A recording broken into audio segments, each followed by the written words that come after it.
Hello students, good morning. आज मैं पढ़ाने जा रहा हूँ बीएससी थर्ड ईयर का सेकंड पेपर कॉम्प्लेक्स एनालिसिस। ठीक है ना। कॉम्प्लेक्स एनालिसिस में जो आज मैं चैप्टर शुरू करने जा रहा हूँ उसका नाम है एनालिटिक फंक्शन। तो सबसे पहले बात करते हैं एनालिटिक फंक्शंस क्या होते हैं। तो ध्यान दीजिए कि एनालिटिक फंक्शंस के बारे में। तो सबसे पहले कोई कॉम्प्लेक्स फंक्शन, क्योंकि मैं कॉम्प्लेक्स एनालिसिस पढ़ रहा हूँ तो कॉम्प्लेक्स एनालिसिस में कॉम्प्लेक्स फंक्शंस ही आएंगे। ठीक है ना। तो ऐसा कॉम्प्लेक्स फंक्शन जो कि सिंगल वेरिएबल हो, सिंगल वैल्यूड फंक्शंस होना चाहिए। अगर सिंगल वैल्यूड फंक्शन दिया है जो कि कॉम्प्लेक्स भी है तो वो हमारा एनालिटिक फंक्शन कहलाएगा। किसी पॉइंट पर जहाँ पर उसका जो डेरिवेटिव है वो हमारे यूनिक होना चाहिए और एग्जिस्ट भी करना चाहिए। ठीक है ना। ये भी याद रखिएगा कि समटाइम्स जो एनालिटिक फंक्शंस है इसको रेगुलर फंक्शन भी कहते हैं या इसको होलोमॉर्फिक फंक्शन भी कहा जाता है। ठीक है ना। तो देखिए मैंने क्या लिखा है, एनालिटिक फंक्शन। तो एनालिटिक फंक्शन की डेफिनेशंस मैंने लिखी हुई है। देखिए क्या लिखा है, a complex single variable function w बराबर F Z is said to be analytic at any point z बराबर जेड नॉट। तो जेड नॉट ये कोई पॉइंट दे रखा है जिस पर फंक्शन हमारा एनालिटिक कहलाएगा। कब? जब फंक्शन का जो डेरिवेटिव है D W upon D Z, जिसको हम एफ डैश जेड से डिनोट करते हैं, इज क्या होना चाहिए, limit delta Z tends to zero F Z plus delta Z minus का F Z whole upon delta Z. ठीक है ना। तो ये वैल्यू क्या होनी चाहिए, हमारी एग्जिस्ट करनी चाहिए एंड यूनिक होनी चाहिए ये चीज। ठीक है ना। और इस एनालिटिक फंक्शंस को, अगर ये फंक्शन एनालिटिक है तो ये कंडीशंस होनी चाहिए। और एनालिटिक फंक्शंस को हम रेगुलर फंक्शंस या होलोमॉर्फिक फंक्शन भी कहते हैं। ओके, फिर से अच्छे से ध्यान दीजिए कि कोई भी कॉम्प्लेक्स सिंगल वेरिएबल फंक्शंस दे रखा है तो वो हमारा एनालिटिक फंक्शन कहलाएगा अगर उसका डेरिवेटिव जो है वो हमारा क्या करना चाहिए, एग्जिस्ट करना चाहिए और यूनिक भी होना चाहिए। तो उसको हम कहेंगे एनालिटिक फंक्शंस। ठीक है ना। एनालिटिक फंक्शंस को रेगुलर फंक्शंस भी और होमोमॉर्फिक फंक्शन भी, रेगुलर फंक्शन और होलोमॉर्फिक फंक्शन भी कहते हैं। ठीक है ना। एक चीज और ध्यान रखिएगा, अगर मैं बात करता हूं रियल एनालिसिस में, रियल एनालिसिस में अगर मैं एनालिटिक फंक्शंस की बात करूंगा तो वहां पर एनालिटिक फंक्शंस का मतलब होता है डिफरेंशिएबल फंक्शंस। ओके, नोट में लिख लीजिए, नोट में आप लिख लीजिए, in real analysis, real analysis, analysis the analytic function means, analytic function means differentiable function, differentiable function. Okay students. तो रियल एनालिसिस में भी एनालिटिक फंक्शन अगर मैं पढ़ने में मिलेगा तो वहां पर एनालिटिक फंक्शन का मतलब होगा कि फंक्शन वो हमारा डिफरेंशिएबल है। ठीक है, चलिए इसको आप नोट करिए, फिर मैं आगे आपको बताता हूं जल्दी से।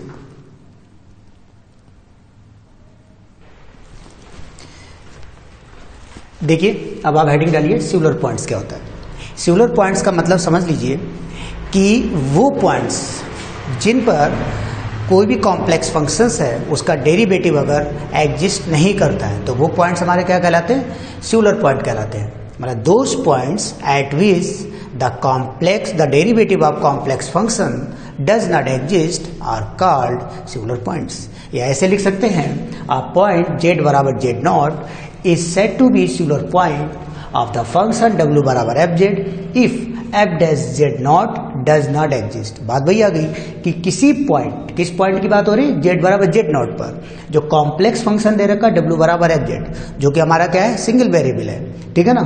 ये फंक्शन अगर हमारा ऐसा दे रखा है कि इसका डेरिवेटिव एग्जिस्ट नहीं करता है तो ये क्या कहलाएगा, पॉइंट हमारा, ये पॉइंट जिस पॉइंट पर वो उसका डेरिवेटिव एग्जिस्ट नहीं करता फंक्शन का, तो ये पॉइंट हमारा क्या कहलाएगा, सिंगुलर पॉइंट कहलाएगा। ठीक है, नोट करिए जल्दी से।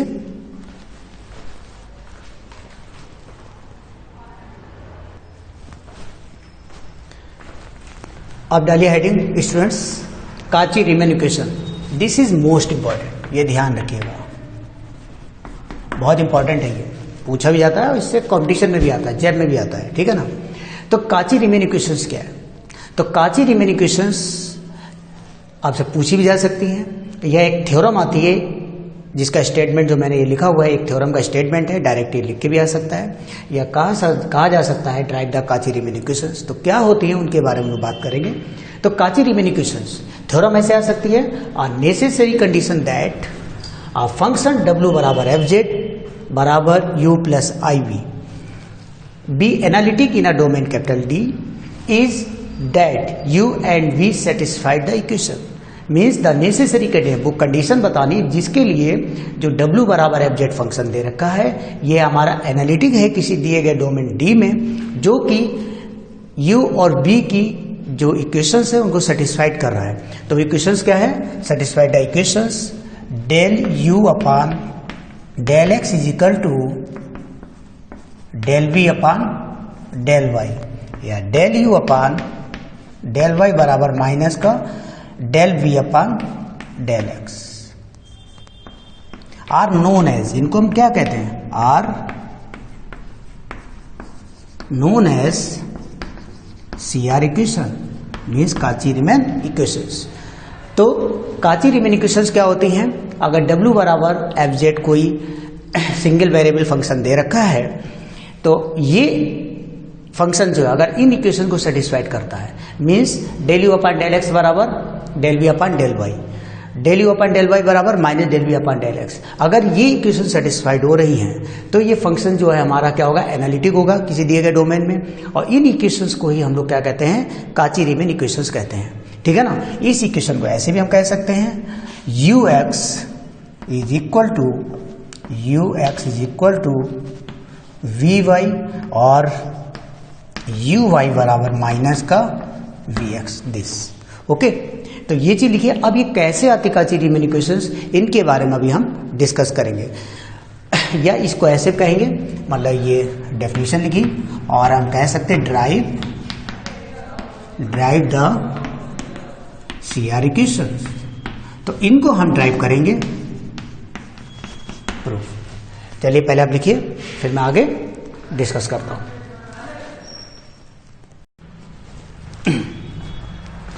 देखिए भाई, अब इसको मैं प्रूफ करता हूं काची-रीमैन इक्वेशंस कहां से आती हैं। तो देखिए सबसे पहले मान लेते हैं लेट w बराबर F Z is equal to u is a function of x comma y plus iota v is a function of x comma y। मान लिया कि w बराबर एफ जेड कोई फंक्शन दे रखा है, ठीक है ना, जो u प्लस आई वी की फॉर्म में है। u जो है वो हमारा एक्स वाई का फंक्शन है, v है वो भी हमारा एक्स वाई का फंक्शन है, ठीक है ना। तो ये जो फंक्शन है इसको मान लीजिए इक्वेशन 1 बी एनालिटिक, बी क्योंकि मैंने लैंग्वेज में क्या बताया, necessary condition that this be analytic in a domain D then the u and v satisfied the equations. जो इक्वेशंस आई थी वो हमारी काची-रीमैन इक्वेशंस कहला रही थी, जिनको मुझे ड्राइव करना है। तो w बराबर एफ जेड बराबर u प्लस आई वी, कोई हमारा फंक्शन दे रखा है जो एनालिटिक दे रखा है इन डोमेन कैपिटल D, ठीक है ना। तो हमें क्या शो करना है? काची-रीमैन इक्वेशन बतानी है। अगर ये एनालिटिक है मतलब that is dw upon D Z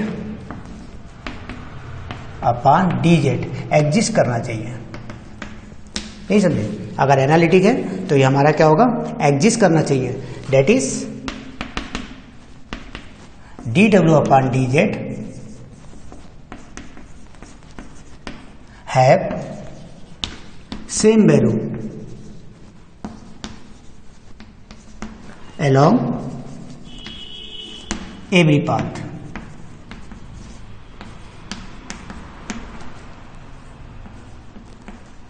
इसका मतलब कोई भी हम कर्व ले लें किसी भी पाथ पर, अगर हम dw अपान डी जेड की वैल्यू निकालते हैं वो वैल्यू हमारी सेम होनी चाहिए। तो इसके बारे में हम सबसे पहले बात करते हैं along x axis, along x axis, ठीक है ना। सिंस z बराबर क्या है आपका? x plus I Y. अगर मैं लेता हूं del upon del upon del X, तो del Z upon del X बराबर del upon del X X plus I Y लिखेंगे तो del upon del X partial derivative में 1 हो जाएगा। इट मीन्स डेल जेड बराबर डेल एक्स आया। ठीक है ना, ये चीज़ है। D W upon D Z अब हम लेते हैं। देखिए D W upon D Z बराबर क्या होगा, limit delta Z tends to 0 del W upon del Z. W बराबर क्या है, यू प्लस आई भी है, तो limit delta Z tends to 0 del upon del Z U plus I भी। क्लियर है? लिखिए जल्दी से, नोट करिए।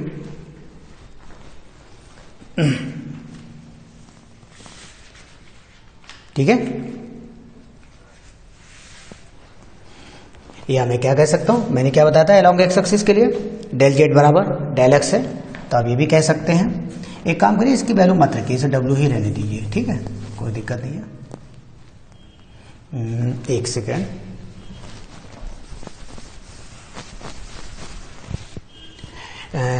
लिमिट डेल जेड की जगह क्या रखेंगे, डेल एक्स टेंड्स टू 0, ठीक है ना, और del W upon del X. ये हो जाएगा आपका del W upon del X. तो D W upon D Z बराबर हमारा आया है दिस इज इक्वेशन 2। ठीक है ना। अब हम बात करते हैं अलोंग वाई एक्सिस की बात करेंगे। नाउ अलोंग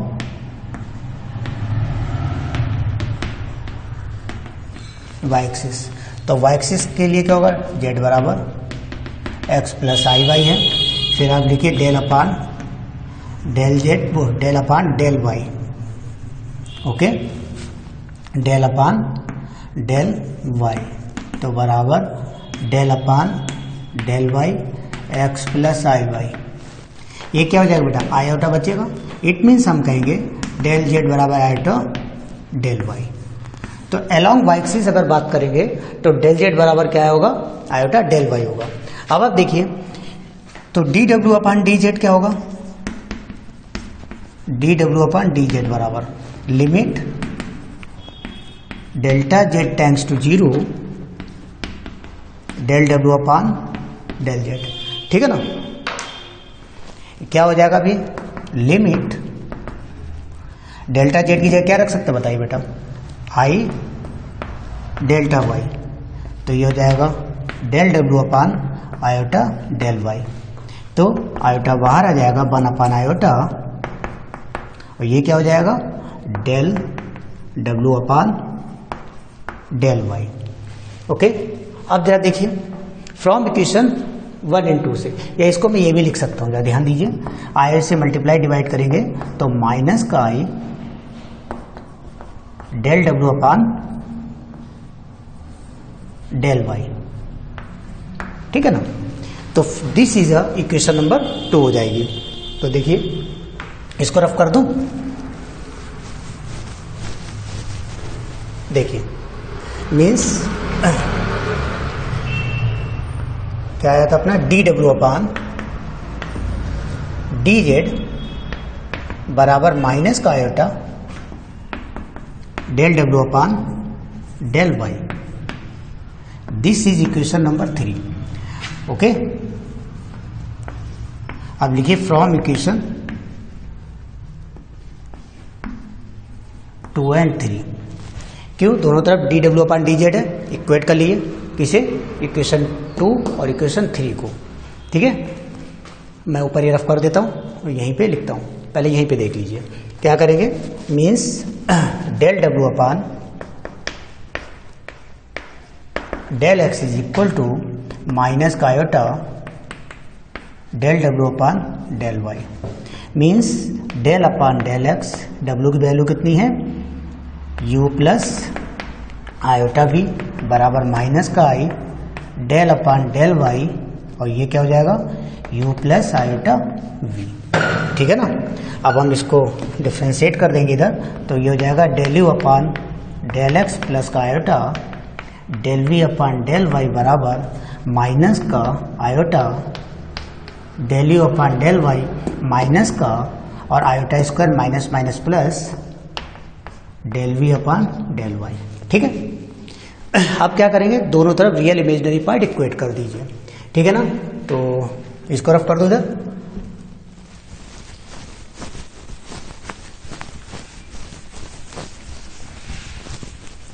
लिखिए, on equating real and imaginary part, on equating real and imaginary part. तो देखिए, रियल पार्ट से इक्वेट होगा del U upon del X बराबर del V upon del Y, del U upon del X बराबर del V upon del Y, और क्या दिया है, del V upon del Y बराबर माइनस का del U upon del Y. मतलब अगर मैं दोनों को सही करके लिखता हूं तो ये लिखेंगे del U upon del X बराबर del V upon del Y, minus इधर ले आएंगे तो हम कह सकते हैं del U upon del Y बराबर माइनस का del V upon del X. तो दीज आर काची-रीमैन इक्वेशंस, या हम इसको ऐसे कह सकते हैं कि यू एक्स बराबर V Y and U Y बराबर माइनस का वी एक्स। ये क्या हो गई, दीज आर नोन एज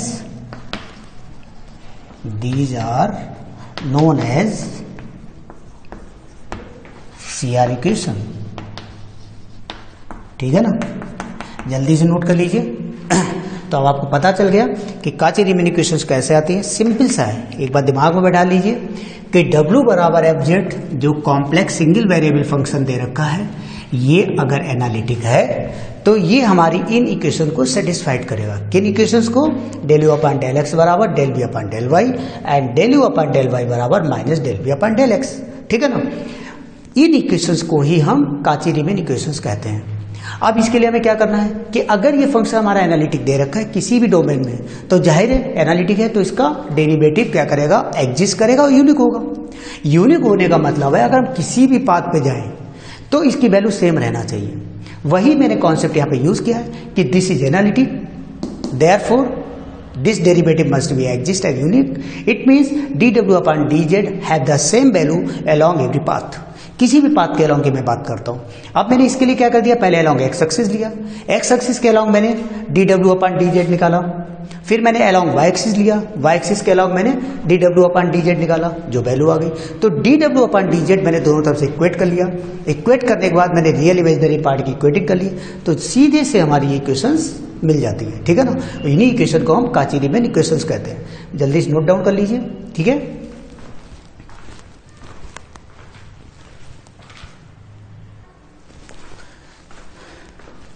चलिए देखिए, अब कुछ मैं नोटेशन आपको देता हूं जो कि बहुत इंपॉर्टेंट है। देखिए, नोट में सबसे पहली चीज याद रखिएगा कि dw अपॉन dz जो है,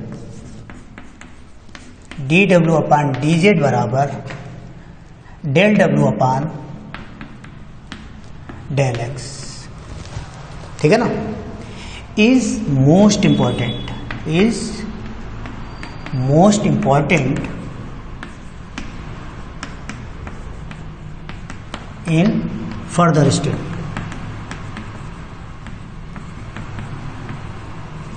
अगर आगे आप पढ़ाई करेंगे तो उसमें ये समझ लीजिए dw अपॉन dz बराबर del w upon del x हम यूज करेंगे। अभी मैंने आपको बताया भी था dw अपॉन dz बराबर del w upon del x है, जब अलोंग द एक्स एक्सिस मैंने निकाला था।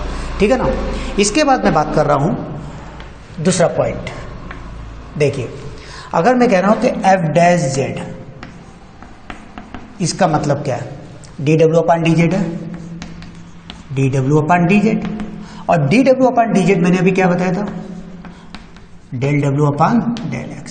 It means del upon del x और w की वैल्यू रख दी u प्लस आई वी, यानी iota v, means del u upon del x plus का iota del v upon del x। It means आप कह सकते हैं कि डेल w डेल z का मॉड का स्क्वायर ले लेते हैं, कोई दिक्कत नहीं है। तो क्या हो जाएगा, del u upon del x square plus का del v upon del X square this, या इसको हम सिंपली कह सकते हैं U X square plus V X square. Okay, next चीज आप याद रखेंगे, तीसरा पॉइंट है अपना डी यू बराबर क्या होता है, क्योंकि बच्चे मोस्ट प्रोबेबली दिमाग से स्लिप कर जाते हैं, भूल जाते हैं। तो डी यू बराबर होता है del U upon del X into D X plus का del U upon del Y into D Y. ठीक है ना, पार्शियल डेरिवेटिव पे आपने ये पढ़ा होगा कि del U upon D U बराबर होता है del U upon del X D X plus del U upon del Y D Y. ठीक है ना, अब हम इसी को अगर मैं डी स्क्वायर यू अगर मैं निकालूं तो ये कैसे निकालेंगे, ट्राई करेंगे आप लोग? या मैं बताऊं? देखिए, इसके लिए मैं क्या कह सकता हूं, डी ऑफ डी यू। बताइए, डी ऑफ डी यू का मतलब क्या हुआ, del U upon del X D X plus का del U upon del Y D Y. Means मैं कह सकता हूं D of del U upon del X D X plus का D of del U upon del Y D Y. ठीक है ना, ये क्या हो जाएगा, जैसे ये डी यू बराबर del U upon del X D X, तो क्या हो जाएगा del upon del X into del U upon del X D X into D X plus का डेल अपान डेल वाई, और ये del U upon del X D X into D Y. अब इसमें ये नियम लगाइए, प्लस का क्या हो जाएगा del upon del X into del U upon del Y D Y plus का डेल अपान डेल वाई, और ये हो जाएगा del U upon del Y into D Y into D Y. Oh, यहाँ पर प्लस का डी एक्स भी आएगा प्लस। ठीक है ना, अब आप इसको जरा सॉल्व करेंगे, मैं इसको रफ कर दूं इधर, चलिए नोट कर लिया होगा आप लोगों ने। देखिए, तो अब ये क्या हो जाएगा,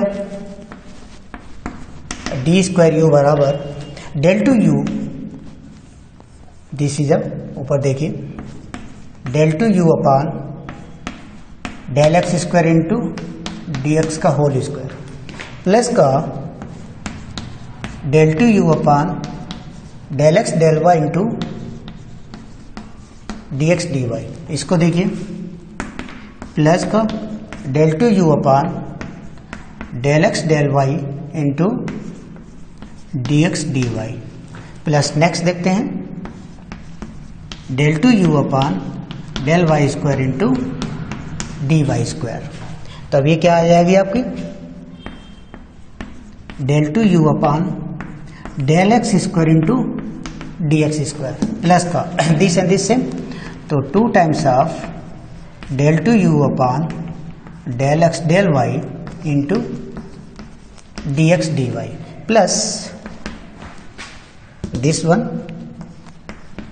del two U upon del Y square into D Y square.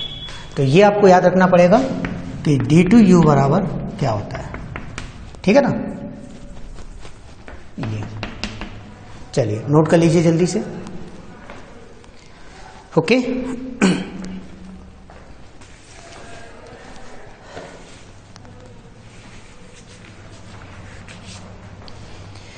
तो आज के लिए मैं इतनी क्लास रखता हूँ, ठीक है ना, और नेक्स्ट टर्म पे मैं आपको पढ़ाऊंगा पोलर फॉर्म ऑफ काची-रीमैन इक्वेशंस। ठीक है ना, काची-रीमैन इक्वेशंस की पोलर फॉर्म, उसके बारे में डिस्कस करेंगे। तो अगर आपको कोई भी दिक्कत लग रही हो, कोई ऐसा टॉपिक हो इसमें जो नहीं समझ में आता है, तो आप मुझे मैसेज कर दीजिएगा। ठीक है, मैं उसमें देख लूँगा और उसे एक्सप्लेन करूँगा और कोशिश करूँगा आपको अच्छे से समझ में आए। ओके, चलिए।